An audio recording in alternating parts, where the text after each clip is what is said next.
The sound of the drawer slamming shut made Naomi look up from her book.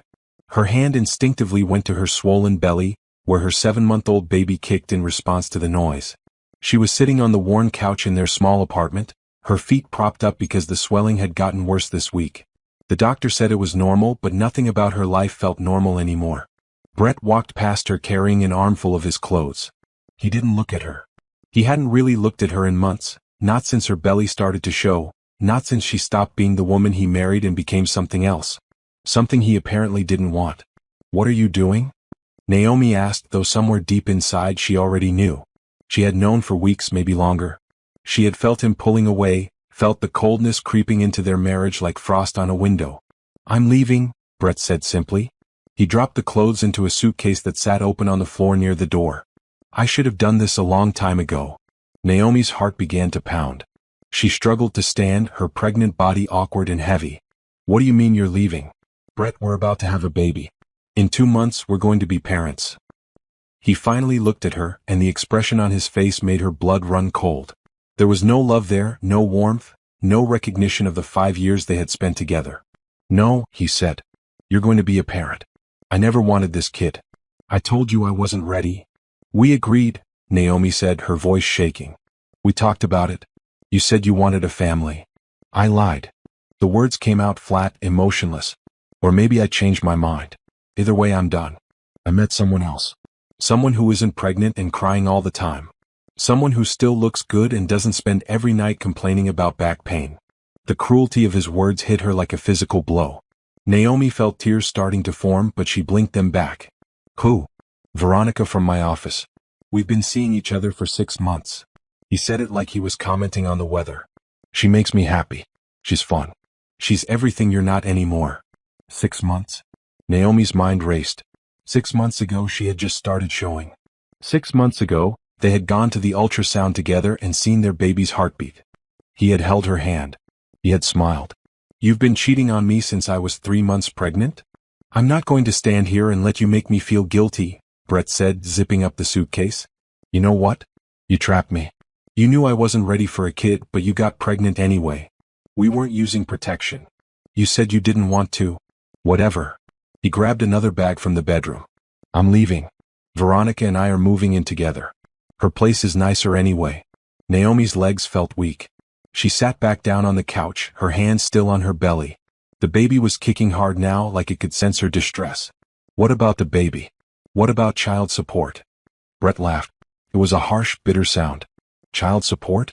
For a kid I don't even want? Good luck with that. You can't prove it's mine." "What?" Naomi stared at him in disbelief. "Brett, you know this is your baby. We're married. We've been together for 5 years. Doesn't matter. I'll deny it. I'll tell everyone you must have cheated. Who's going to hire some fancy lawyer for you? You work part-time at a bookstore. You don't have any money." He pulled out his phone and tapped a few buttons. "And speaking of money, I just transferred everything from our joint account into my personal one. Consider it compensation for the time I wasted on you." Naomi's heart stopped. "You took all our money?" "Brett, rent is due next week. I have a doctor's appointment. I need to buy things for the baby." "Not my problem." He picked up his suitcase in the back. "Goodbye, Naomi. Don't try to contact me. I'm blocking your number." "Brett, please." She stood up again, moving toward him. "Please don't do this. I love you. We can work this out. We can go to counseling." He stepped back, his face twisted with disgust. "I don't love you. I don't think I ever did. And I definitely don't want to be stuck raising a kid with you for the next 18 years. Find someone else to be your baby daddy." The door opened and closed. Naomi stood in the middle of the apartment, her hand on her belly, listening to his footsteps fading down the hallway. Then she heard his car start in the parking lot below. The engine revved, and then the sound faded away into nothing. She was alone. Naomi walked slowly to the bedroom, her body moving on autopilot. She opened the closet. His side was empty. She went to the bathroom. His toothbrush was gone, his razor, his cologne. In the kitchen, she opened the drawer where they kept important papers. The checkbook was gone. She picked up her phone and checked their bank account. Balance, $0. He had taken everything. $3,000 they had saved together. The money for rent, for groceries, for the hospital when the baby came. All gone. Naomi sank down onto the kitchen floor, her back against the cabinet. The baby kicked again, a strong, insistent movement. She put both hands on her belly and finally let herself cry. Not quiet tears, but deep, wrenching sobs that shook her whole body. How was she going to do this alone? How was she going to pay rent, feed herself, buy diapers and a crib and clothes? How was she going to work when the baby came? She didn't have family nearby. Her mother had died 3 years ago, and her father was remarried and living in another state with his new family. Brett's parents had never liked her. She had friends, but they were all struggling themselves. The baby kicked again, harder this time. Naomi looked down at her belly through her tears. "I'm sorry," she whispered. "I'm so sorry. I don't know how we're going to do this, but I promise you something. I promise I will never, ever let you down the way he let us down. I promise I will give you the best life I can. I promise I will love you enough for 2 parents." She sat there on the kitchen floor for a long time, crying and making promises to the child who was about to enter a world that had just become much harder and more uncertain. But even through the pain and fear, something else was growing inside her. Something sharp and fierce and unbreakable. He thought she would fail. He thought she would come crawling back to him, begging for help. He thought she was weak. He was wrong. Naomi pushed herself to her feet, wiping her eyes. She had 2 months before the baby came. 2 months to figure out how to survive. 2 months to become the person she needed to be. She picked up her phone and started making calls. The homeless shelter on 5th Street smelled like disinfectant and desperation. Naomi sat on the narrow bed in the women's section, her 8-month pregnant belly making it hard to get comfortable. Around her, other women settled in for the night. Some were young, some were old, all of them had the same tired look in their eyes that Naomi saw in the mirror every morning. 3 weeks had passed since Brett left. 3 weeks that felt like 3 years. The landlord had evicted her when she couldn't pay rent. She had sold most of her furniture and belongings, but it wasn't enough to cover what she owed. Her old car had broken down and the repair cost more than the car was worth, so she had sold it for scrap. She took buses now when she could afford the fare. When she couldn't, she walked. Her job at the bookstore had let her go. They said it was budget cuts, but Naomi knew the truth. They didn't want a heavily pregnant woman who might need time off at any moment. She had applied to dozens of other places. No one wanted to hire someone who was about to have a baby. The shelter provided 2 meals a day and a bed at night, but residents had to leave during the day unless they were sick. Naomi spent her days at the public library, using the free internet to apply for jobs, for assistance programs, for anything that might help. She had applied for emergency Medicaid and was waiting to hear back. She had signed up for WIC and food stamps. She had gone to the county services office and filled out so many forms her hand cramped. Every night, she came back to the shelter, checked in with the volunteer at the front desk, and climbed the stairs to the women's sleeping area. Every night, she promised her unborn child that this was temporary. Every night, she tried to believe it herself. "First time here?" A woman in the next bed spoke. She was probably in her 50s, with gray streaks in her dark hair and kind eyes. "Is it that obvious?" Naomi tried to smile.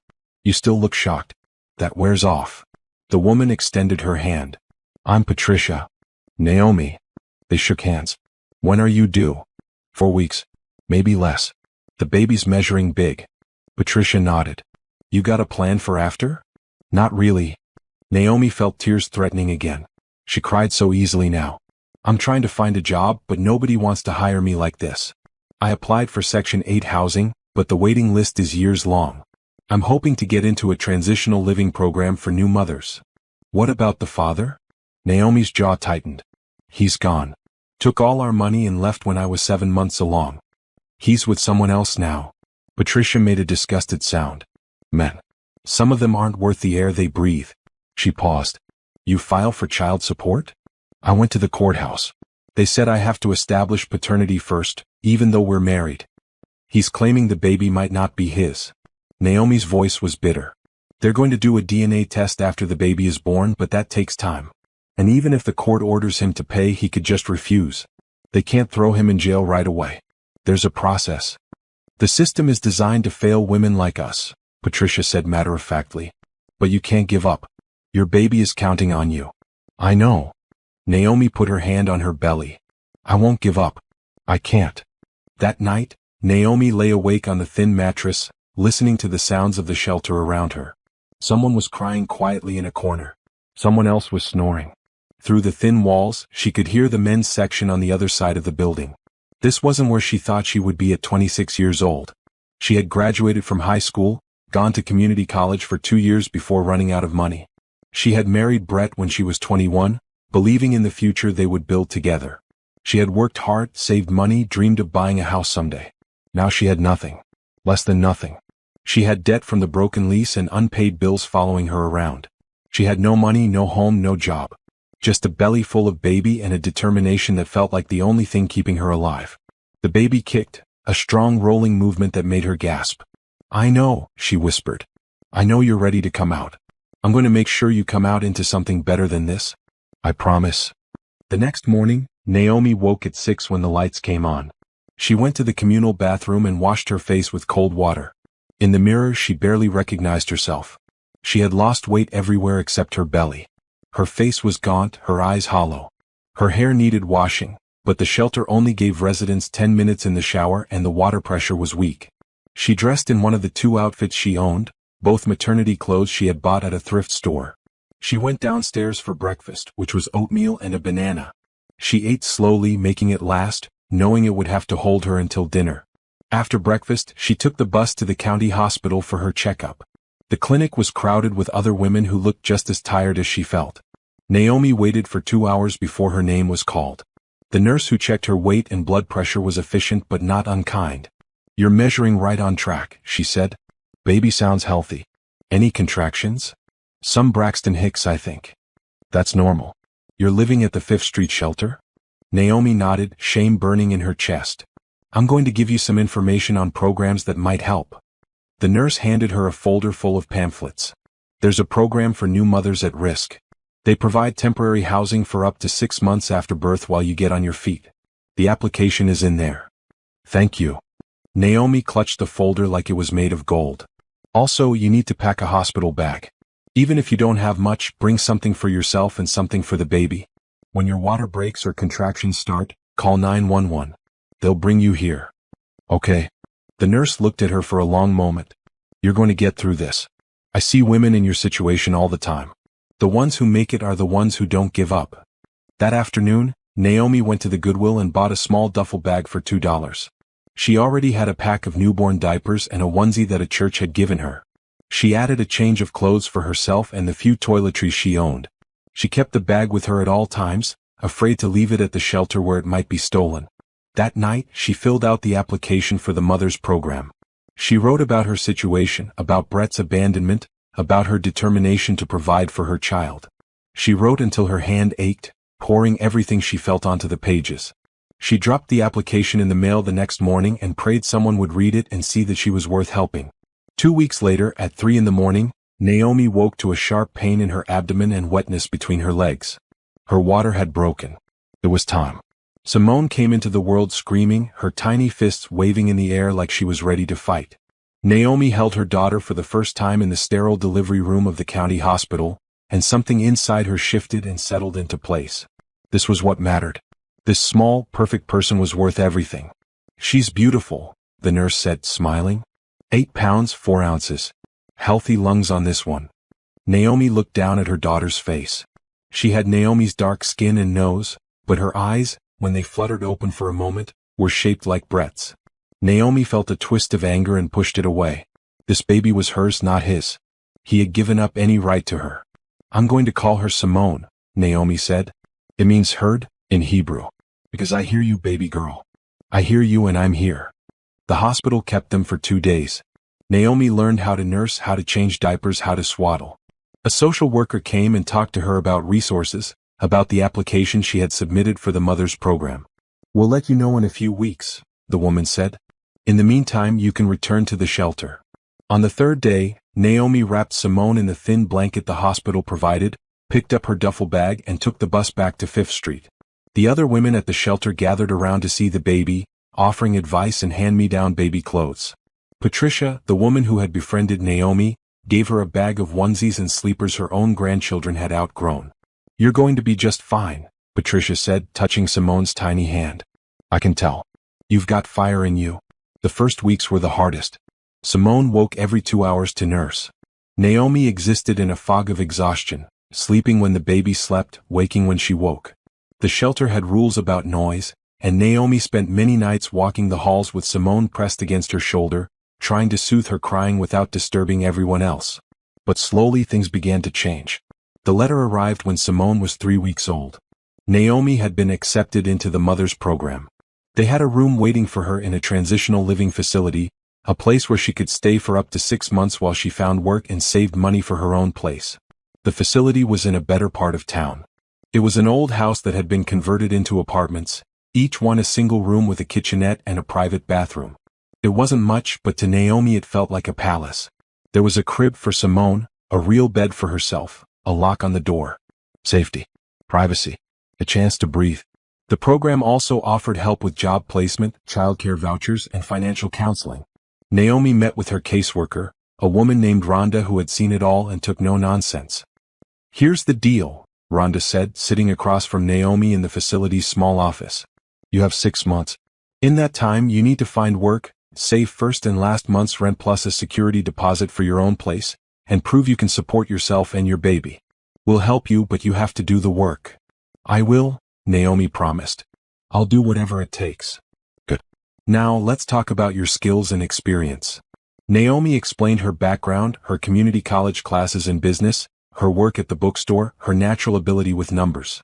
She had always been good at math, good at organizing and planning. "Have you ever thought about accounting?" Rhonda asked. "There's a program at the community college, an accelerated course for people with some college experience. It's nights and weekends. If you can handle the childcare, you could finish in a year and get certified." "I can handle it," Naomi said immediately. "What do I need to do?" Over the next few months, Naomi's life began to take shape.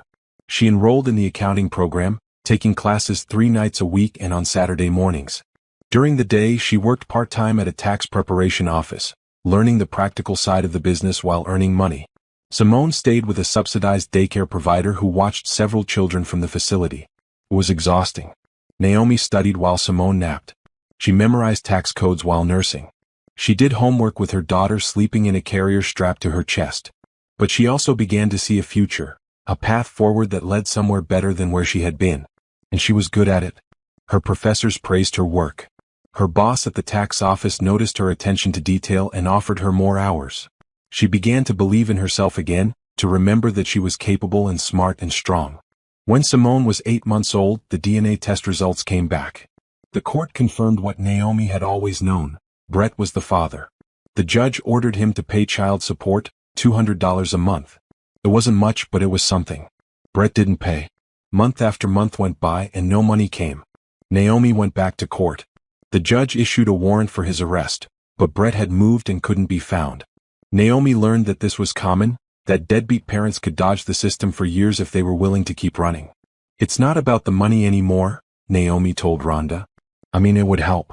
But I don't need him. I'm going to do this on my own." "You already are," Rhonda said, looking at the budget Naomi had prepared. "You're doing amazing." 6 months became 9 months, then a year. Naomi finished her certification program at the top of her class. She took a full-time job at a larger accounting firm. She moved into a small apartment, her first real home since Brett had left. It was a 1-bedroom in a safe neighborhood with a playground nearby. She bought second-hand furniture and painted the walls bright colors. She hung pictures of Simone everywhere. Simone took her first steps in that apartment. She said her first word, "Mama." She learned to laugh, to play, to trust that the world was a safe place because her mother made it so. Naomi didn't date. She had no time and no interest. Men looked at her sometimes at the grocery store or the park, but she pretended not to notice. She had been betrayed once, had trusted someone who didn't deserve it. She wouldn't make that mistake again. Her focus was on Simone and on building a life that was secure and stable. By the time Simone turned 5, Naomi had been promoted twice. She was managing accounts for small businesses, helping them with their taxes and financial planning. She was making decent money, enough to move to a better apartment with 2 bedrooms. She had a car again, a reliable used sedan. She had savings in the bank, a real emergency fund. She enrolled Simone in a good school. She signed her up for dance classes and art programs. She read to her every night and helped with her homework. She made sure her daughter knew she was loved, that she was wanted, that she was the best thing that had ever happened to Naomi. Sometimes, late at night, Naomi thought about Brett. She wondered where he was, if he ever thought about the daughter he had never met. She wondered if he knew how much he had missed. But mostly she didn't think about him at all. He was the past. Simone was the future. And that future was bright. 10 years after Brett walked out, Naomi sat in her corner office on the 12th floor of a downtown building, looking out at the city below. Her financial consulting firm, Brooks & Associates, occupied the entire floor. She employed 15 people. Her client list included major corporations and wealthy individuals who trusted her to manage their money and plan their financial futures. It still felt surreal sometimes. Naomi remembered the shelter, the fear, the nights wondering if she would ever have enough. Now she had more than enough. She had success, respect, and most importantly, she had given Simone the childhood she deserved. Simone was 15 now, a sophomore in high school. She was smart, confident, and driven. She played varsity basketball, maintained a 4.0 GPA, and had already started talking about colleges. She looked like Naomi but with her father's height and athleticism. Not that Brett knew anything about it. He had never tried to contact them, never paid a single dollar in child support despite the court orders. Naomi's assistant knocked on the door. "Your 3 o'clock is here." "Thank you, Janet." "Send them in." The afternoon passed in meetings and phone calls. Naomi reviewed portfolios, gave advice, made decisions that would affect her clients' financial futures. She was good at what she did. No, she was exceptional. She had a gift for seeing patterns in numbers, for understanding risk and reward, for building wealth slowly and steadily. She had built her own wealth the same way. Every promotion, every raise, every bonus had been carefully invested. She owned her home now, a beautiful house in a good neighborhood with a big backyard where Simone had learned to play basketball. She drove a nice car. She wore professional clothes that fit well and looked expensive. She had come so far from that scared pregnant woman on the floor of her old apartment. But she hadn't forgotten where she came from. 15% of her company's profits went to programs that helped single mothers, domestic violence survivors, and homeless families. She had set up a scholarship fund for women pursuing careers in finance. She volunteered at the shelter where she had once lived, offering financial literacy workshops. "Mom?" Simone burst into the office after school, still in her basketball uniform. She was tall, nearly 6 feet, with her hair pulled back in a ponytail. "We won. I scored 23 points. Naomi stood and hugged her daughter. "That's amazing. I'm so proud of you." There were scouts there from 2 colleges. They talked to Coach after the game. "They're interested in me for their programs." "Of course they are. You're incredible." Naomi squeezed her tight. "Are you hungry? We can celebrate with dinner anywhere you want. Can we just get pizza and go home? I have so much homework and I'm exhausted." They stopped for pizza on the way home, ate it at the kitchen table while Simone talked about her game and her friends and the boy who had asked her to homecoming. Naomi listened, asking questions, offering advice when Simone wanted it, just being present when she didn't. This was what mattered. Not the money or the success or the big office. These moments with her daughter. The life they had built together. After Simone went upstairs to do homework, Naomi sat at the kitchen table with a cup of tea and opened her laptop. She had been working on an article for a financial magazine about single mothers and wealth building. It was important to her that other women in her situation knew it was possible, that they didn't have to stay stuck. Her phone buzzed with a text from her accountant. The firm's annual profits were up 30%. They were on track for their best year ever. Naomi allowed herself a moment of satisfaction. She had done this. She had taken nothing and built something real and lasting. The doorbell rang. Naomi frowned. They weren't expecting anyone. She checked the security camera on her phone and saw a man standing on the front porch. He was in his 30s, wearing jeans and a jacket that had seen better days. Something about his face was familiar, but she couldn't place it. She opened the door but kept the security chain on. "Can I help you?" "Naomi?"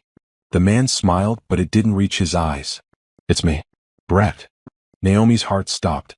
She hadn't seen him in 15 years. He looked older, worn down.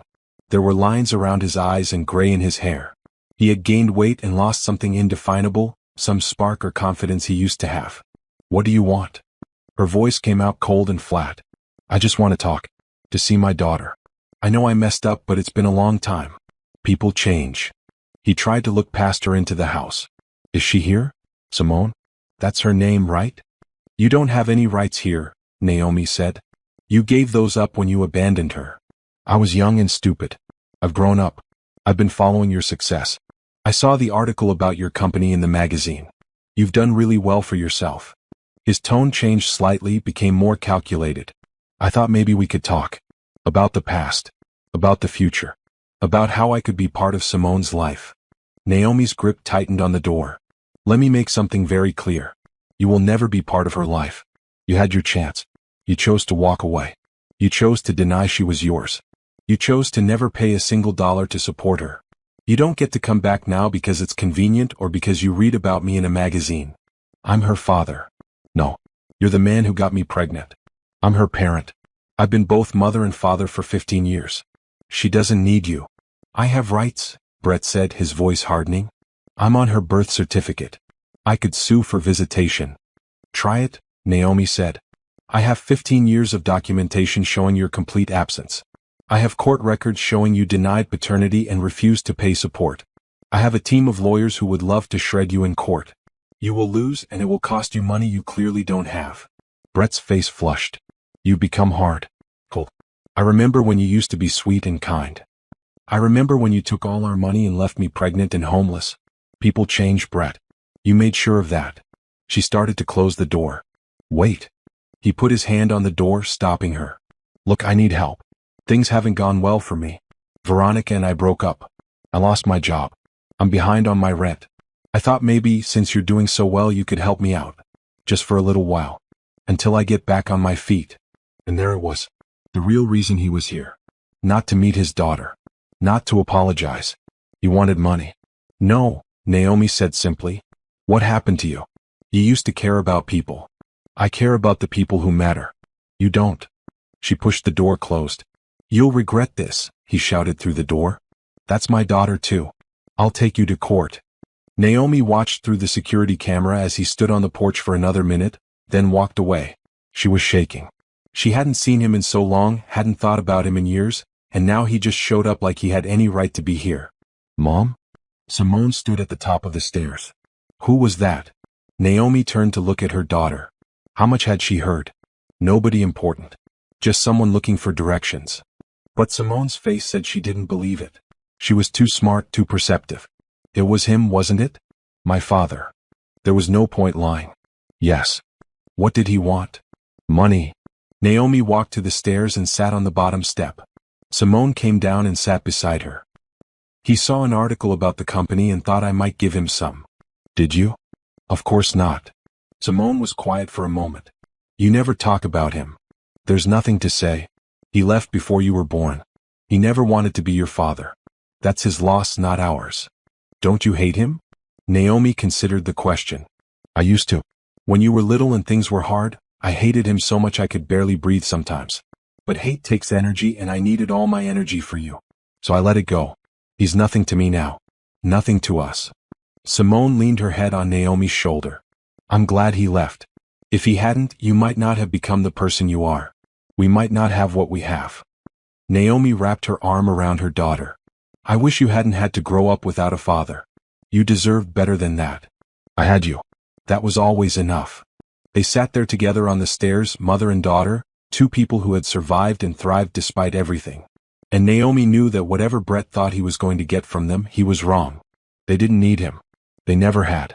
3 years later, Simone sat in the home office, helping her mother organize files for tax season. At 18, she was about to graduate high school with honors and had already been accepted to several prestigious universities on basketball scholarships. She had grown into a poised, intelligent young woman who reminded Naomi of herself but with none of the scars and insecurities. Mom, what's this box? Simone pulled an old cardboard box from the bottom shelf of the closet. It was sealed with packing tape that had yellowed with age. Naomi looked up from her computer. Her stomach dropped. She knew exactly what was in that box. It was the one she had packed years ago and shoved in the back of the closet, the one containing all the paperwork from those dark early years. She had meant to throw it away but could never quite bring herself to do it. It's just old papers, Naomi said. Nothing important. It's not labeled. Want me to throw it out? No, I'll go through it later. But Simone was already peeling back the tape. It might be important. Remember when we almost missed that insurance deadline because paperwork got lost? The tape came free. Simone opened the box before Naomi could stop her. Inside were manila folders, each one labeled. Court documents. Hospital bills. Paternity test results. Child support orders. Letters from lawyers. A whole history of abandonment and struggle laid out in legal files. Simone pulled out the top folder and opened it. Her face changed as she began to read. Simone, Naomi stood up. You don't need to look at that. Petition to establish paternity, Simone read aloud. The respondent, Brett Harrison, denies being the biological father of the minor child. He claims the mother may have been involved with other men during the conception period. She looked up at her mother, her eyes wide. He denied I was his? Simone, please. This was a long time ago. But Simone was already pulling out more papers. The DNA test results proving paternity. The child support order. The contempt of court filings for non-payment. The warrant issued for his arrest. Page after page of legal documentation showing years of evasion and avoidance. He never paid anything? Simone's voice was shaking. Not even once? No. And he said you were sleeping with other men? He tried to say I wasn't his? Tears were forming in Simone's eyes now. How could he do that? How could someone deny their own child? Naomi moved to her daughter's side and tried to take the papers from her, but Simone held on, reading through the files. There were bills from the shelter, paperwork from the transitional housing program, documentation of every difficult step Naomi had taken to build their life. You lived in a homeless shelter? Simone whispered. When I was born? Only for a little while. 3 months. It says you were there for 3 months. Simone looked at her mother with new eyes, seeing something she had never understood before. You were homeless because of him. He took all your money and left you with nothing. But we got through it, Naomi said firmly. We survived. We built something better. He destroyed you. Simone's tears were falling freely now. And you never told me. All these years I thought he just left. I thought maybe he was young and scared. But he did this to you. He called you a liar. He let you be homeless while you were pregnant with me. I didn't tell you because I didn't want you to carry that weight. It wasn't your burden to bear. Simone stood up, the papers clutched in her hand. He came here 3 years ago. That man at the door. You said he wanted money. Yes. Did he apologize? Did he even ask about me? Naomi hesitated. Not really. He was more interested in talking about himself. I hate him. The words came out fierce and cold. I hate him for what he did to you. For what he did to us. Simone. No, Mom. Don't tell me hate is wrong or that I should let it go. He deserves to be hated. He deserves worse than that. She wiped her eyes angrily. Does he know about any of this? About the company? About how successful you are? He knows about the company. He read about it in a magazine. That's why he showed up. He came crawling back because you're successful now. Because you have money. Simone's laugh was bitter. Of course he did. Does he know about me? About basketball? About college? I doubt it. He's never tried to find out. Simone sat back down, staring at the papers spread across the desk. There's money here. Look at this. The court calculated what he should have paid in child support over 18 years. With interest and penalties, it's over $50,000. Money we'll never see. He's been dodging it for 18 years. He's not going to suddenly decide to pay now. Maybe he should be forced to. Simone's voice was quiet but determined. Maybe someone should make him face what he did. Sweetheart, I know you're angry. I was angry too for a long time. But chasing him down won't change anything. The best revenge is living well, and we're living very well. That's not enough, Simone said. He gets to just walk away? He gets to deny his own child, abandon you when you were pregnant, leave you homeless, and then show up years later asking for money? And there are no consequences. Life has consequences. I'm sure his life hasn't been easy. I don't care if his life is easy or hard. I care that he never paid for what he did. Simone looked at her mother with fierce determination. I'm going to study law in college. I've already decided. And when I'm done, I'm going to find a way to make him answer for this. Simone, this isn't your fight. Yes, it is. He's my father. His actions affected my life. You carried this alone for 18 years. You don't have to carry it alone anymore. Naomi looked at her daughter and saw herself at that age. That same determination, that same refusal to give up. But she also saw something she had never had. The privilege of fighting from a position of strength rather than weakness. If you're serious about this, Naomi said slowly, then do it the right way. Study hard. Learn the law. Make yourself into someone who can't be ignored or dismissed. But don't let this consume you. Don't let him take anything else from you. He won't, Simone promised. But he's going to regret ever walking away from us. I'm going to make sure of it. Looking at her daughter's face, Naomi believed her. And somewhere deep inside, in a place she thought she had closed off years ago, she felt a small spark of satisfaction. Brett thought he had gotten away with it. He thought he could abandon his child and face no consequences. He was about to learn he was wrong. Simone graduated high school at the top of her class and chose to attend State University on a full academic scholarship. She turned down the basketball scholarships from more prestigious schools because State had the best pre-law program and was close enough that she could still come home on weekends to help her mother with the business. But the real reason she chose State was because it gave her access to resources she needed. The law library, legal databases, professors who specialized in family law and civil litigation. She was going to learn everything she could about making deadbeat parents pay. She started her investigation quietly. She didn't tell her mother what she was doing. Naomi thought Simone had let it go, that the anger had faded with time and distance. But Simone hadn't forgotten. She had just learned patience. In her second semester, she took a research methods class and chose her project topic: tracing individuals who evade child support obligations. Her professor was impressed with her thoroughness. She learned about skip tracing, about public records databases, about how to find someone who didn't want to be found. She started with what she knew. Brett Harrison. Born in 1985. Last known address from 15 years ago. She pulled his social security number from her mother's old court documents. With that, she could find almost anything. The trail was cold at first. He had moved around a lot in the early years after abandoning them. Different apartments, different cities, always staying one step ahead of the court orders. But people leave traces. Every rental application, every utility connection, every parking ticket created a record. Simone spent hours in the library, cross-referencing databases, making timelines, building a picture of Brett's life over the past 18 years. It wasn't a pretty picture. He had married Veronica 6 months after leaving Naomi. They had moved to a different state. He had worked a series of sales jobs, each one lasting a year or two before something went wrong.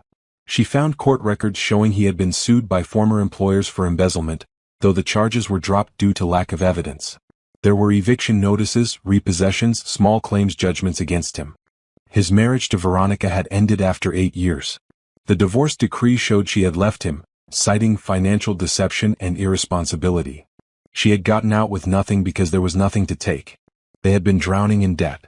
After the divorce, Brett's situation had gotten worse. He had filed for bankruptcy twice. He had been arrested for writing bad checks. He had lived in his car for a period of time. Currently, according to the most recent record Simone could find, he was living in a cheap apartment in a town 2 hours away and working as a night security guard. It was almost sad. Almost. But Simone couldn't bring herself to feel sorry for him. This was the man who had called her mother a liar, who had let his own child be born into homelessness while he ran off with another woman. Whatever he was suffering now, he had brought on himself. The question was what to do with the information. Simone discussed it with her legal ethics professor during office hours, being careful not to reveal personal details. Theoretically, she said, if someone owed child support for 18 years and never paid, what would their total liability be? The professor thought for a moment. Child support obligations don't disappear. They accrue with interest. If we're talking about 18 years of non-payment with interest and penalties, the total could be substantial. Why do you ask? Just curious about how the system works? Or doesn't work in this case? The system is flawed, the professor admitted. Enforcement is difficult, especially if the obligor moves around or works under the table. But the debt never goes away. It can be collected until it's paid in full, regardless of how much time has passed. Even after the child turns 18? Absolutely. The child becomes an adult, but the debt remains. In fact, in many states, the child can pursue collection themselves once they reach adulthood. Simone felt a spark of hope. So theoretically, if the mother never pursued it aggressively, the adult child could pick up where she left off? In theory, yes. Though it depends on the specifics of the case and the state laws involved. The professor looked at her curiously. This is quite specific. Is there something you want to tell me? No, Simone said quickly. Just interested in the topic. But she left that office with a plan forming in her mind. She spent the next year refining it, learning everything she could about civil procedure, collection law, and family court. She took extra classes in legal writing and oral advocacy. She joined the mock trial team and discovered she had a talent for argument. When she went home for holidays, she watched her mother's business continue to grow. Brooks and Associates had expanded to a second location. Naomi was being featured in more magazines and news articles as a success story, a single mother who had built a financial empire from nothing. She spoke at conferences about wealth building and financial literacy for women. And Brett? Brett was still working as a night security guard, living in a one-bedroom apartment, driving a car that was held together with duct tape and prayers. Simone did the calculations. With current interest rates and penalties, Brett owed just over $63,000 in back child support. It was a staggering sum. Money her mother could have used during those hard years. Money that could have paid for daycare, for rent, for food. But it was more than just money. It was acknowledgement. It was justice. It was forcing Brett to face what he had done and pay for it in the most literal sense. During the summer before her junior year, Simone got an internship at a law firm that specialized in family law. She worked on cases involving child support collection. She learned the practical side of the law, the strategies that worked and the ones that didn't. She also learned something important. The system was biased toward people with resources. Her mother could have hired a fancy law firm to chase Brett down years ago, but it would have cost tens of thousands of dollars with no guarantee of success. Most single mothers didn't have that kind of money to spend on revenge.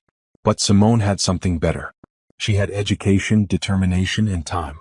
She was going to law school. She was going to learn how to work the system from the inside. And then she was going to use that knowledge to make Brett pay. In her senior year, Simone told her mother she wanted to do her thesis on child support enforcement. She interviewed Naomi for the project, asking careful questions about her experience with the system. "I don't think about it anymore," Naomi said, sitting in her office while Simone recorded the conversation. "It was a hard time, but it's over. I don't need his money. I never did, as it turned out." "But you deserved it," Simone said. "The law said he had to pay and he just didn't. Doesn't that bother you?" "Of course it does. But bothering me doesn't change anything. Some battles aren't worth fighting." "What if someone fought it for you?" Naomi looked at her daughter sharply. "Simone, what are you planning?" "Nothing. Just researching." "You've been researching him for 4 years. I'm not blind. I see the legal books in your room, the notes about child support law.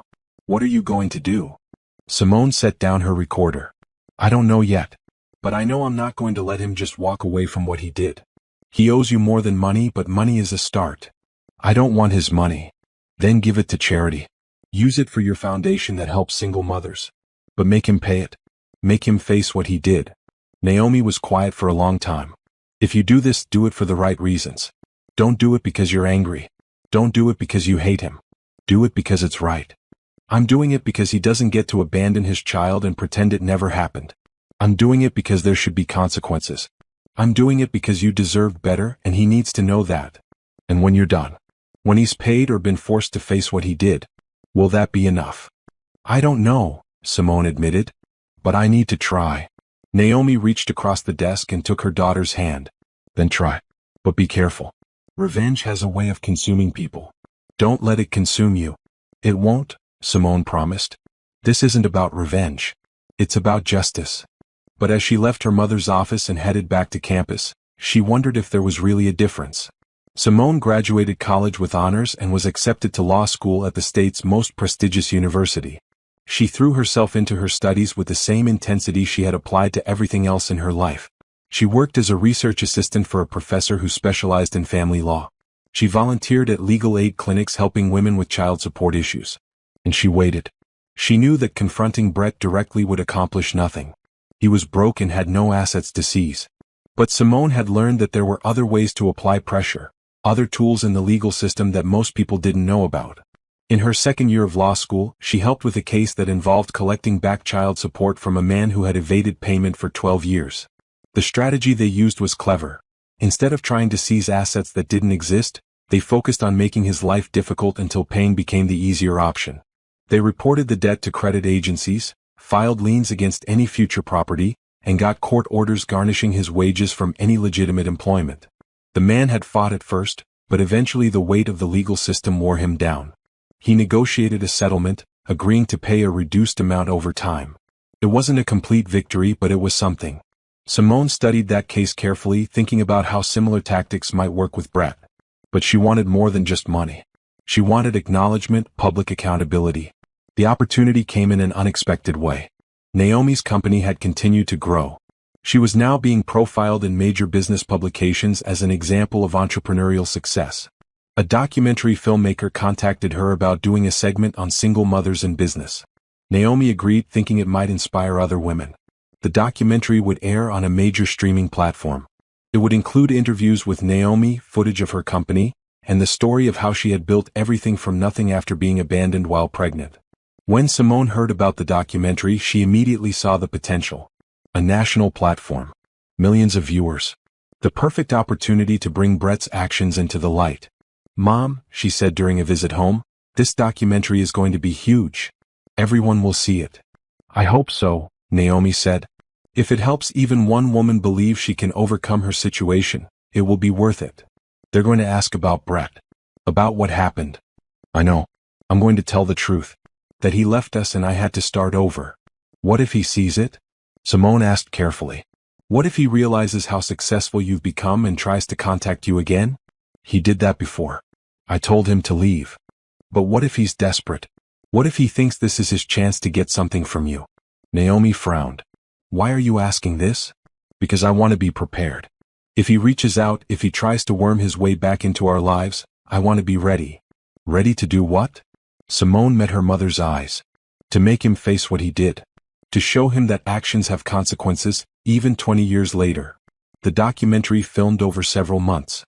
The crew interviewed Naomi at her office, at home, at the shelter where she had once lived. They spoke to her employees, her clients, her friends. They documented her morning routine with Simone, showing the close bond between mother and daughter. And they asked about Brett. "Tell us about Simone's father," the interviewer said, the camera rolling. Naomi's face became careful and neutral.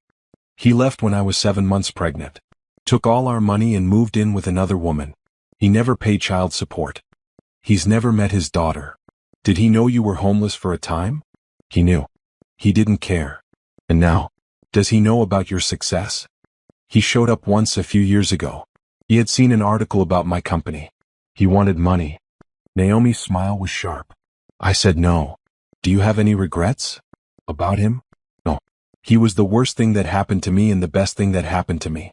Worse because of how he treated me. Best because he made me realize I was stronger than I thought. He made me into the person I am today." "Would you want him to see this documentary?" Naomi thought about that. "Yes, I would. I'd want him to see what I built without him. I'd want him to see the daughter he abandoned grow into an incredible young woman. I'd want him to understand exactly what he missed." The documentary was released in the fall of Simone's 3rd year of law school. It was called Against All Odds: Single Mothers Who Built Empires. Naomi's segment was the centerpiece. The response was overwhelming. The documentary went viral on social media. Naomi was invited to speak on talk shows and podcasts. Women reached out to her by the thousands, sharing their own stories of abandonment and survival. And Brett watched it. Simone knew because 3 days after it aired, he called the company's main line. Janet, Naomi's assistant, forwarded the message. "Some guy named Brett Harrison called. Said he's Simone's father and needs to talk to you urgently. He left a number." Naomi stared at the message. Then she showed it to Simone. "He saw it," Simone said. "He saw the documentary and now he wants something." "What do you think he wants?" "The same thing he wanted before. Money. Attention. Some piece of what you've built." Simone's mind was racing. "Let me handle this." "Simone. Please, Mom.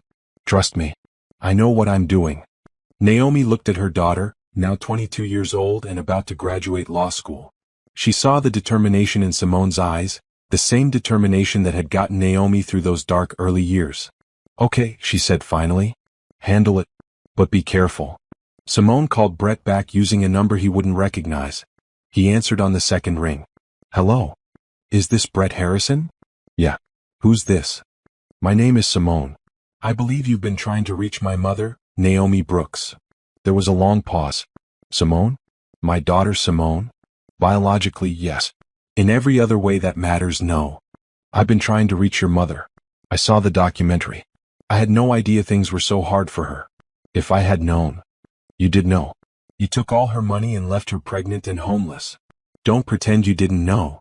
Another pause. "I was young. I made mistakes. I want to apologize. I want to make things right." "Do you?" Simone's voice was cold. "Or do you want money?" "I'm struggling right now. I thought maybe, since your mother is doing so well, she could help me out. Just until I get back on my feet." I am your father after all. You're a sperm donor who abandoned his child. That's all you are. Simone took a breath. But if you really want to make things right, I'm willing to give you that chance. Really? He sounded hopeful. Meet me next week. I'll text you the details. Come alone. We'll talk about how you can start to make amends for what you did. Thank you. Thank you so much. I knew you would understand. Simone ended the call and stared at her phone. Her heart was pounding. After all these years, she was finally going to face him. And she was going to make him pay. The coffee shop Simone chose was in a busy part of downtown, the kind of place where nobody paid attention to other people's conversations. She arrived early and picked a table near the window where she could see Brett coming. She set her phone on the table, the recording app already running. In her state, single-party consent was legal for recordings. Brett wouldn't know he was being documented. She wore a professional navy suit, her hair pulled back, minimal jewelry. She looked like what she was, a law student about to graduate, someone serious and put together. She wanted Brett to understand from the first glance that she wasn't someone he could manipulate. He arrived 10 minutes late, looking around nervously. He had aged even more in the 3 years since he had shown up at their house. His hair was mostly gray now, his face lined and tired. He wore jeans and a jacket that had seen better days. When he spotted Simone, he walked over with what he probably thought was a charming smile. Simone? Wow, you look just like your mother. Beautiful. Sit down, Simone said without returning the smile. He sat, still trying to be friendly. This is great. I've wanted to meet you for so long. I know things got off to a bad start with your mom and me, but I've always thought about you. Always wondered how you were doing. Have you? Simone folded her hands on the table. Tell me, when was the last time you thought about me? All the time. I mean, you're my daughter. What's my birthday? He blinked. What? My birthday. When is it? I'm not good with dates. March 15th. I'm 22 years old. I just finished law school. I graduated college with honors. I played varsity basketball all through high school. I'm 6 feet tall. I like history and art. I volunteer at women's shelters. I've never been arrested. I don't do drugs. I've been in one serious relationship that ended amicably. I want to specialize in family law. She leaned forward. You know none of this because you've never cared to know. Brett's smile faded. Look, I know I wasn't there. I made mistakes. But I'm here now. I want to be part of your life. Why? Because you're my daughter. No, Simone said flatly. Why now? Why after 22 years? He shifted uncomfortably. I saw the documentary. I saw how well your mother is doing. I realized I missed out on a lot. You missed out on everything. But that's not why you're here. She pulled out her tablet and opened a folder full of documents. You're here because you're broke. You filed for bankruptcy 6 months ago. You're 3 months behind on rent. Your car is about to be repossessed. You lost your job at the security company 2 weeks ago for sleeping on duty. Brett's face went pale. How do you know that? I'm a law student. I know how to research. I know everything about you, Brett. I know about the jobs you've lost, the marriage that failed, the lawsuits, the evictions. I know you're drowning. I've had some bad luck. Bad luck? Or bad choices? She scrolled through her tablet. You abandoned your pregnant wife. You took her money and left her homeless. You denied paternity of your own child. You've never paid a single dollar in child support despite multiple court orders. Those aren't bad luck. Those are choices. I was young, he said defensively. I panicked. Your mother and I weren't getting along. I fell in love with someone else. You were 26 years old. That's not young. That's old enough to understand responsibility. My mother was the same age and she didn't run away. She stayed and took care of me. Veronica was pregnant too, he blurted out. That's why I had to leave. She was having my baby and I had to be there for her. Simone's eyes narrowed. Was she? 'Cause I checked. Veronica never had any children. So either you're lying or she had a miscarriage or abortion and you used that as an excuse to abandon your actual child. Brett's mouth opened and closed. He had no answer. Let me tell you what I think, Simone continued. I think you saw an opportunity to start over. You were tired of being married, tired of the responsibility that was coming. Veronica offered you an escape and you took it. You told yourself whatever story you needed to feel okay about it. And when the courts came after you for child support, you ran. You kept running for 22 years. I don't have to sit here and listen to this. Brett started to stand. Sit down, Simone said sharply. I'm not finished.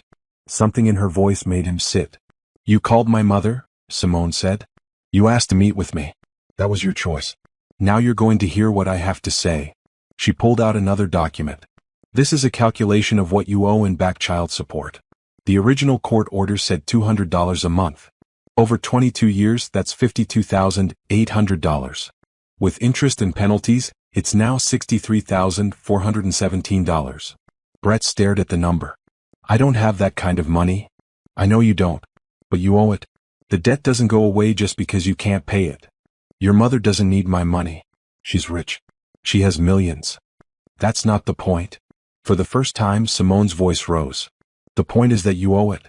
The point is that you abandoned your child and never faced any consequences. The point is that my mother spent years struggling while you ran away from your responsibilities. So what do you want from me? You want me to apologize? Fine. I'm sorry. I'm sorry I left. I'm sorry I wasn't a good father. But I can't change the past. No, you can't. But you can face it. Simone pulled out another document. This is a lawsuit. I'm suing you for the full amount of back child support plus interest and penalties. I'm also pursuing all available legal remedies including wage garnishment, tax refund interception, and liens against any property or assets you may acquire in the future. You can't do that. I don't have any money to take. That's fine. The judgment will follow you for the rest of your life. Every job you get, part of your wages will be garnished. Every tax refund will be seized. If you ever inherit anything or win anything or have anything of value, it will go toward this debt. She looked him in the eyes. You wanted to meet your daughter? Congratulations. This is who I am. This is what you created when you abandoned me. Brett's face was red now, angry. This is about revenge. You're just trying to punish me. No, Simone said calmly. This is about justice. This is about accountability. You made a child. You had a legal obligation to support that child. You didn't. Now you have to pay.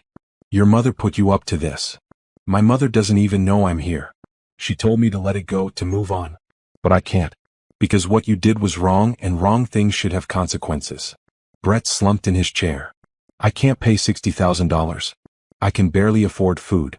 Then you'll pay what you can when you can for as long as it takes. Or you can come to court and explain to a judge why you think you shouldn't have to pay. Explain how you took all my mother's money and left her pregnant and homeless. Explain how you denied I was yours. Explain how you never paid a single dollar in 22 years. See how sympathetic the judge is. I could contest this. I could fight it. You could. It would cost you money you don't have for lawyers you can't afford. And you would lose. I have all the documentation. I have the original court orders. I have proof of non-payment. I have testimony from my mother. I have the documentary that aired on national television. What do you have? Brett said nothing. This is your chance to do something right, Simone said, her voice softer now. You can't undo the past. You can't erase what you did. But you can acknowledge it. You can take responsibility. You can start paying what you owe, even if it takes the rest of your life. And if I do? What then? Will you give me a chance to be your father? Simone shook her head. No. That ship sailed 22 years ago. I don't need a father. I never did. I had my mother and she was enough. This isn't about building a relationship. This is about you facing what you did. She stood up, gathering her documents. You'll be served with the lawsuit papers within the week. I suggest you find a lawyer, though I doubt you can afford one. The hearing is in 6 weeks. I'll see you in court. She walked out of the coffee shop without looking back. Her hands were shaking, her heart pounding. She had done it. She had faced him and said everything she needed to say. And she had recorded every word. The lawsuit made local news before the hearing even took place. Someone at the courthouse had leaked it to a reporter who had seen the documentary. The story wrote itself. Law student sues deadbeat dad for 22 years of back child support. The reporter contacted Simone for a comment. She gave a brief, professional statement. This is about enforcing a legal obligation that has been ignored for over 2 decades. My father abandoned me before I was born and never provided any financial support despite court orders. I'm pursuing this case to hold him accountable. Brett tried to give his side of the story, claiming he had wanted to be involved but Naomi had kept him away. But the reporter did her research. She found the court records showing Brett had denied paternity. She found the records of him moving repeatedly to avoid service of legal papers. She found former co-workers who said he had bragged about avoiding child support. His version didn't hold up. The documentary filmmaker reached out to Simone, asking if she could film the court proceedings for a follow-up. Simone agreed, knowing the publicity would prevent Brett from hiding or running again. Naomi was less enthusiastic. "You're sure you want to do this publicly?" she asked Simone the week before the hearing. "Once this is out there, everyone will know our business." "Good," Simone said. "Let everyone know. Let everyone see what happens when fathers abandon their children. Maybe it will make some other deadbeat dad think twice. Or it will just create more trouble for us. Mom, you've been telling your story for years. You've been helping other women, speaking at conferences, doing interviews. This is part of that story. This is the ending where the person who did wrong finally faces consequences." Naomi sighed. "I'm worried about you. About what this is doing to you. You've spent years focused on this. What happens after? When it's over? Then I can finally move on," Simone said. "Knowing I did something. Knowing I didn't just let it go." The courtroom was packed on the day of the hearing. Simone sat at the plaintiff's table with her supervising attorney from the legal clinic where she had been working. Brett sat alone at the defense table. He had tried to get a public defender, but this was a civil case, not criminal. He had no right to a free lawyer. The judge was a woman in her 60s who had been on the bench for 20 years. She had seen thousands of child support cases. She looked tired and skeptical as she reviewed the file. "Ms. Brooks," she said to Simone, "you're representing yourself in this matter?" "Under the supervision of attorney Michelle Roberts, Your Honor. I'm a third-year law student." "And Mr. Harrison, you're proceeding without counsel?" Brett stood. "I can't afford a lawyer, Your Honor." "That's your choice. This court has already established paternity and issued multiple support orders over the years. Today we're here to determine the total arrears and establish a payment plan. Ms. Brooks, present your case." Simone stood, her heart pounding but her voice steady. She had prepared for this for years. She laid out the timeline: the original support order, Brett's immediate non-compliance, the years of evasion, the multiple contempt proceedings, the current total with interest and penalties. She presented documentation for everything. Bank records showing Brett had worked legitimate jobs at times and received paychecks that could have been garnished if he hadn't moved on before the orders caught up with him. Tax returns showing income he had hidden from the court. "Your Honor," Simone said, "the defendant had the means to pay at various points over the past 22 years. He chose not to. He chose to evade and avoid his legal obligations. He chose to let his child grow up without the support the law said she was entitled to." "Mr. Harrison," the judge said, "do you have evidence to refute any of this?" Brett stood again. "Your Honor, I was going through a hard time. My marriage was falling apart. I lost jobs. I had my own expenses."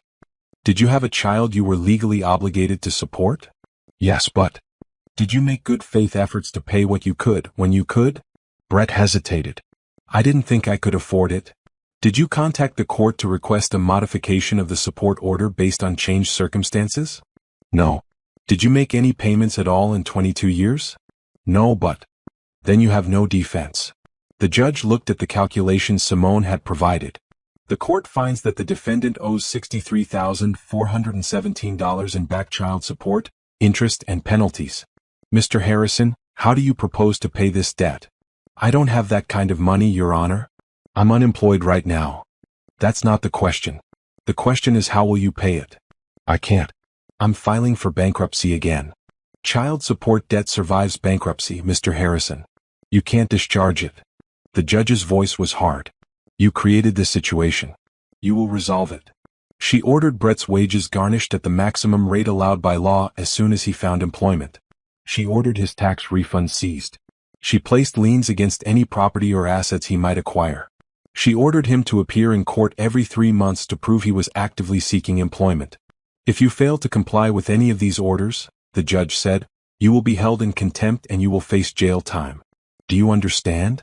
"Yes, Your Honor," Brett said quietly. "This court is adjourned." Simone gathered her papers with shaking hands. She had won. After years of preparation, months of documentation, weeks of stress, she had won. Brett walked past her on his way out of the courtroom. He stopped and looked at her. "I hope you're satisfied," he said bitterly. "You've ruined my life." "No," Simone said.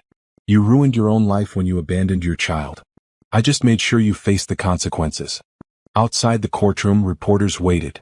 Simone gave a brief statement, professional and measured. "Justice was served today. My father was held accountable for decades of neglect. This isn't about revenge. It's about responsibility. The story went national. The documentary filmmaker included it in her follow-up piece. The video of Simone's statement outside the courthouse went viral on social media. Thousands of women shared it, adding their own stories of absent fathers and unpaid support. Naomi watched it all with mixed feelings. Pride in her daughter's strength and determination. Sadness that it had come to this. Relief that it was over. "Are you okay?" she asked Simone that night as they sat in Naomi's living room. "I don't know," Simone admitted. "I thought I would feel better. Triumphant or vindicated or something. But mostly I just feel tired." "That's normal. You've been carrying this for a long time. Do you think I was wrong to do it?" Naomi considered the question. "No. I think you did what you needed to do. What you felt was right. I couldn't do it myself because I had to focus on survival, on building a life for us. But you had the privilege of fighting from a position of strength. You used that privilege for something that mattered. He'll probably never pay the full amount. Probably not. But that's not really the point, is it?" "No," Simone said. "The point was that someone stood up and said what he did was wrong. The point was that he couldn't just walk away and pretend it never happened. Then you succeeded." They sat in comfortable silence for a while, mother and daughter, survivors both. 5 years later, Simone stood at the podium in a hotel conference room, addressing a room full of women. She was 27 now, a practicing attorney with her own small firm specializing in family law. She wore a professional suit and spoke with confidence born of experience. "When I started this journey," she told the audience, "I thought it was about revenge. I thought I wanted to punish the man who had abandoned me. But I learned something important. Revenge doesn't heal you. Justice doesn't undo the past. What matters is what you build with your future." The women in the audience nodded. Many of them were single mothers, struggling with the same issues Naomi had faced 27 years ago. They had come to this conference, sponsored by Brooks and Associates, to learn about financial planning, legal resources, and building successful lives as single parents. Naomi sat in the front row watching her daughter speak. Her company had grown even larger in the past 5 years. She now had 4 locations across the state and was planning national expansion. But more importantly, she had launched a foundation that provided free legal services and financial counseling to single mothers. Simone was the foundation's lead attorney. She had joined her mother's business not as an employee but as a partner. Together, they were building something that went beyond just making money. They were creating a system that helped women in the situation Naomi had once been in. After the speech, women lined up to talk to Simone, to ask questions, to share their own stories. Simone listened to each one, offering advice, making notes, promising to follow up. This was her purpose, she had discovered. Not punishing Brett, but helping others avoid or overcome the same situation. Brett had paid approximately $8,000 of his debt over the past 5 years, deducted from his paychecks when he managed to hold a job. It wasn't much, but Simone donated every dollar to the foundation in his name. He would never know that his forced payments were going to help the kind of women he had once hurt. He had tried to contact them a few times over the years. He had sent emails apologizing, asking for forgiveness, hoping to establish a relationship. Simone had blocked him. She felt no need for closure or reconciliation. She had said what she needed to say in court. The rest was his burden to carry. Veronica, Brett's ex-wife, had actually reached out to Simone through social media. She had seen the documentary and the news coverage and wanted to apologize for her role in what had happened. "I didn't know he was married at first," she had written. "And when I found out, I convinced myself it didn't matter. I was young and stupid. I'm sorry for the pain I caused." Simone had responded politely but distantly. "Thank you for the apology. I hope you've learned from your mistakes." She didn't need Veronica's friendship or absolution. She simply noted that at least one person involved had enough self-awareness to feel remorse. That evening, after the conference ended, Naomi and Simone had dinner at their favorite restaurant. It had become a tradition, these mother-daughter dinners where they talked about business and life and everything in between. "You did well today," Naomi said, raising her glass. "Those women needed to hear your story." "Our story," Simone corrected. "I'm just the epilogue. You wrote the important chapters. We wrote them together." Naomi smiled. "From the moment you were born, we were a team. Have you thought any more about the expansion?" Simone asked, changing the subject to safer ground. "The investors are eager. I'm thinking about it, but I don't want to grow too fast. I want to make sure we maintain the quality and the mission." They discussed business plans and financial projections, falling into the easy rhythm they had developed over years of working together. Naomi had taught Simone everything she knew about money and business. Simone had brought her legal expertise and her passion for justice. "I got another email from a reporter today," Simone mentioned. "They want to do a feature on women who sued their deadbeat parents successfully." I said no. "What?" "It could help other women know they have options. Because I don't want to be defined by him anymore. I don't want my professional identity to be the lawyer who sued her father. I want to be the lawyer who helps families, who builds things, who moves forward." Naomi reached across the table and squeezed her daughter's hand. "You're right. You're absolutely right. We've spent enough time looking back. It's time to focus on what's ahead." What was ahead turned out to be extraordinary. Over the next decade, Brooks and Associates became one of the most successful financial services firms in the region, known not just for profits but for its commitment to helping women achieve financial independence. The foundation helped thousands of single mothers with legal services, job training, and financial education. Simone's law firm grew as well, with 3 associate attorneys working under her. She became known for her fierce advocacy for children and parents struggling with support issues. She won cases, she changed lives, she made a difference. And she did it all without ever compromising who she was or what she believed in.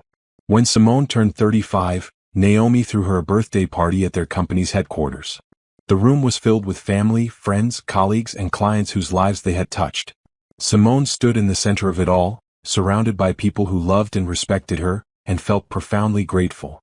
"Mom," she said when she got a quiet moment alone with Naomi, "do you ever wonder what your life would have been like if Brett had stayed? If he had been a good father and husband?" Naomi thought about it. "Sometimes. But then I think about who I became because he left. I think about how hard I had to work, how much I had to learn, how strong I had to become. And I realized that if he had stayed, I might have stayed small. I might have played it safe. I might never have discovered what I was capable of. Do you think I would have been different?" "Absolutely. You grew up watching me fight and survive and build. You learned that women don't need men to rescue them. You learned that hard work and determination matter more than luck or privilege. If you had grown up in a traditional family with a father who was present, would you be the same person? Probably not. So in a strange way, his worst decision led to our best life." "In a strange way, yes." Naomi smiled. "Not that I'm grateful to him. But I'm grateful for what we became because of what we went through." Simone looked around the room at the life they had built. "He tried to destroy us. He thought he could just walk away and we would fail. Instead, we thrived. That's the best revenge," Naomi said. "Not making him pay money or face legal consequences. The best revenge is living well. It's building something beautiful out of the ruins he left behind. It's proving that we didn't need him. We never did." Somewhere across town, Brett was probably in his small apartment, living his small life, still paying off a debt he would never fully settle. He had become irrelevant to their story, a footnote in the remarkable tale of 2 women who had overcome everything to build an empire. They never thought about him anymore. They had no reason to. Their lives were full of purpose and meaning and joy. They had each other, and they had helped hundreds of other women find the strength to survive and thrive. And that, Simone thought as she looked at her mother with love and pride, was the happiest ending of all. Not revenge. Not even justice. Just living well, loving deeply, and building something that mattered. The story of their lives wasn't about the man who left. It was about the 2 women who stayed and fought and won.